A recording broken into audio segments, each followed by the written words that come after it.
नमस्ते दोस्तों, आप सबका एक बार फिर से स्वागत है आपके अपने YouTube चैनल सत्य सनातन में।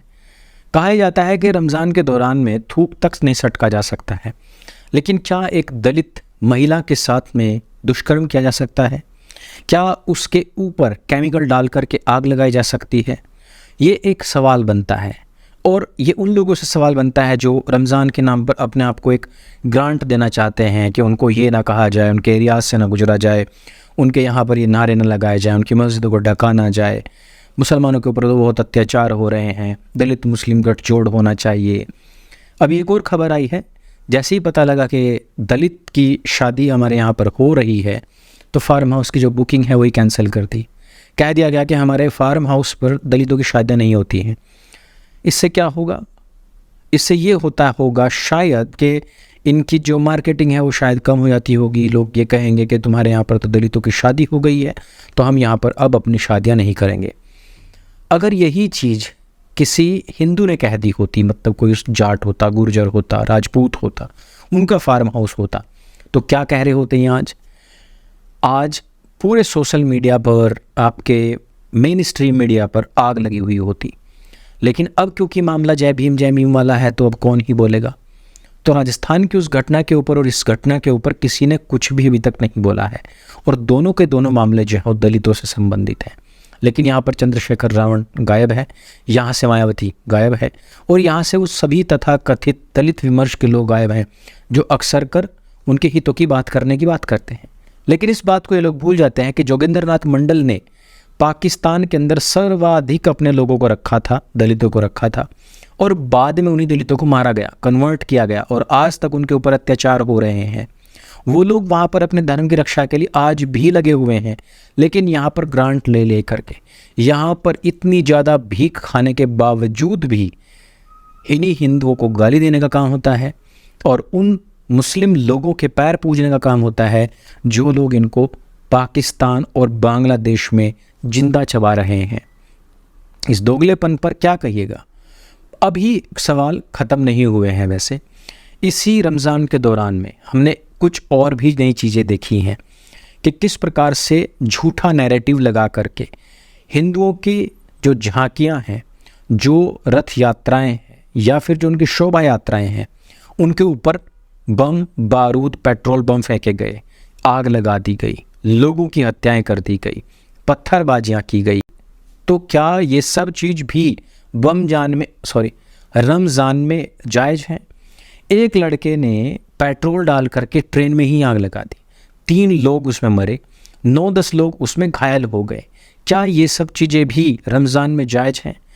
कन्वर्जन चल रहा है, लोगों के प्रति झूठ बोला जा रहा है, नफ़रत भरी स्पीचेस दी जा रही हैं। क्या ये सब चीज़ भी अलाउड है? क्योंकि थूक सटकना तो अलाउड नहीं है, लेकिन ये जितनी भी चीज़ें मैं बता रहा हूँ, क्या ये अलाउड है? ये क्यों मैं कह रहा हूँ? बहुत सारे लोग कहेंगे अच्छे बुरे लोग सब जगह होते हैं। जब अच्छे बुरे लोग सब जगह हैं तो कन्वर्ट क्यों कर रहे हो? जब अच्छे बुरे सब जगह हैं तो आप लोग हिंदू को रात दिन गालियाँ क्यों देते हो? आप अपने आप को सुप्रीम क्यों दिखाते हो?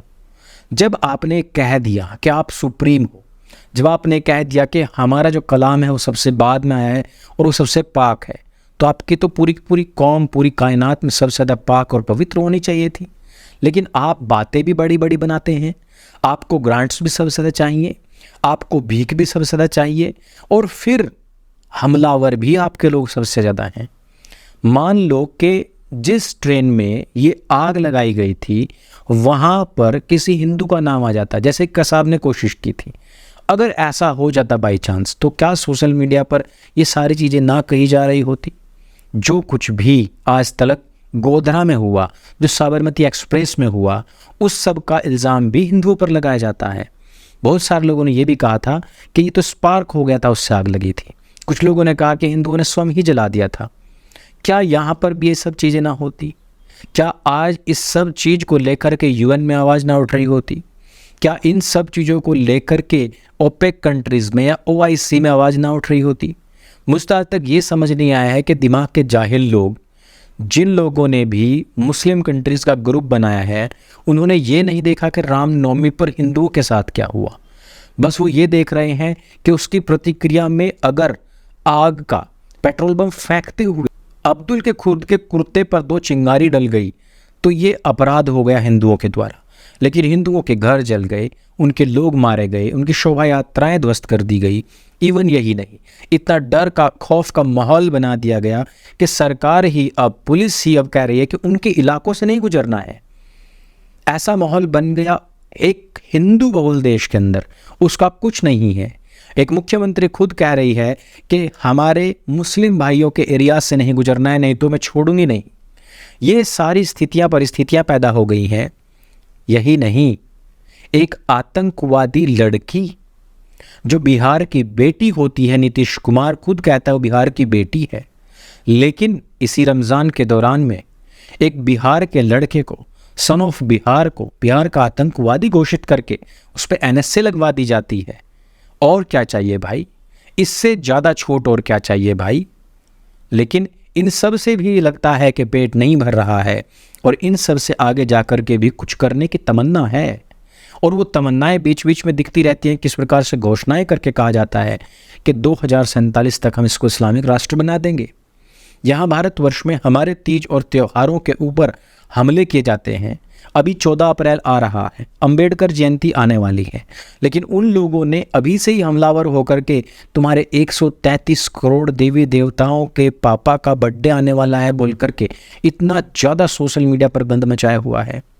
क्या ये लोग जो इस तरीके की बातें करते हैं, क्या ये इस संपूर्ण समाज के बिना खुलेआम इस तरीके की बात कर सकते हैं, जबकि हमारा संपूर्ण समाज जिसको असहिष्णु कहा जाता है, अगर वो अपनी असहिष्णुता का 1% भी दिखा दें तो स्थिति क्या होंगी, परिस्थितियाँ क्या होंगी। आज वो दलित विचारक, दलित समाज सेवक जो हाथरस में एक राजपूत लड़के के ऊपर 20-25 धाराएं लगा करके उसको सूली पर टांगने की तैयारी कर रहे थे, उन्होंने राजस्थान में क्या किया, उन्होंने उत्तर प्रदेश के मामलों में क्या किया, उनका कोई लेना देना नहीं है। उनका अभी तक कोई भी कमेंट, स्टेटमेंट आया ही नहीं है। इन सारी परिस्थितियों को देखते हुए लगता है कि भारत तोड़ो अभियान में जितनी भी शक्तियां लगी हुई थी वो कहीं ना कहीं सफल होती नज़र आ रही है। खालिस्तान हो, चाहे फिर दलितिस्तान हो और चाहे फिर इस्लामिस्तान हो, सब के सब अपने अपने फ्रंट पर लगे हुए हैं, लेकिन हिंदुस्तान जो लोग रखना चाहते हैं वो अपने अपने फ्रंट पर अभी भी कमज़ोर हैं, क्योंकि बहुसंख्यक लोग आज भी हिंदुस्तान के साथ में हैं। लेकिन उनकी कमज़ोरी में क्यों कह रहा हूँ, क्योंकि ये जो अलग अलग फ्रंट बने हुए हैं, ये फ्रंट मजबूत ही तब हो रहे हैं जब जो कोर आइडियोलॉजी है, जो बहुसंख्यक हिंदुस्तानी है, वो कमज़ोर है। अगर वो अपना स्टैंड ले ले, अगर वो अपना काम सही से करने लग जाए, अगर वो अपनी अपनी बात कहने लग जाए, तो इन कुकुरमुत्तों की इतनी हैसियत नहीं, इतनी औकात नहीं कि ये बार बार आकर के इस तरीके की बातें कर सके, वो बार बार आकर के इस तरीके से हिंदुओं की भावनाओं को आहत कर सके, वो बार बार आकर के हिंदुओं के इस बहुसंख्यक देश के अंदर राम के नाम से भी परहेज करने लग जाए और उससे भी दुश्मनी ठान ले, उसका नाम लेने वालों की हत्याएं करने लग जाएं और उनको गिरफ्तार करवाने लग जाएं। हैसियत नहीं है। न जाने हमारी कौन सी मजबूरी हमारी कमजोरी बनती जा रही है। दूसरों को कोसना बंद कीजिए, अपनी एकता पर ध्यान दीजिए। इस वीडियो में सिर्फ इतना ही। अगर ये वीडियो आपको अच्छी लगती है, जानकारी से भरपूर लगती है, तो उसको सबके साथ में शेयर अवश्य करें। मेरे संग बोली सत्य सनातन वैदिक धर्म की जय। जय हिंद, वंदे मातरम।